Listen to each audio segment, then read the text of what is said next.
اب دنیا کی زندگی کیسے دھوکے میں ڈالتی ہے، آپ اس کی مثال دیکھیں. پیسے والا اسی پیسے کے گھمنڈ کے اندر پھر رہا ہے کہ یار میں نے تو مرنا ہی کوئی نہیں ہے، میرے پاس تو پیسے پڑا ہے، دھوکہ پا گیا، ہو گیا. ٹھیک ہے جی.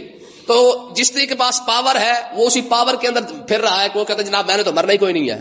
ہمارے جرنیل ہیں، ہمارے جج ہیں، ہمارے یہ سمجھتے کہ شاید وردی قبر کے اندر ہی جائے گی.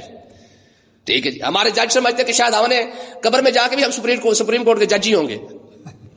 ان کے دماغ کے اندر یہ بھوسا بھرا ہوا ہے کہ شاید یہ سمجھتے کہ وردیاں اندر بھی کام آ جائیں گی، طاقت اور پاور اندر بھی شاید کام آ جائے. ان کو پتہ کوئی نہیں ہے کہ جب اندر بندہ جاتا ہے نا تو قیامت کے دن یہ لوگ کہیں گے، یہ جو پاور شاور والے نا، ان کو بڑا گھمنڈ ہے وردی کا اور طاقت کا اور پاور کا. یہ جو 20 گاڑیاں آگے اور 20 گاڑیاں پیچھے ہے جی، ان کو سمجھتے شاید یہ 20 گاڑیاں آگے بھی جا کے قبر کے اندر بھی ساتھ ہی جائیں گی. ٹھیک ہے. تو دھوکہ کیا ہوا ہے؟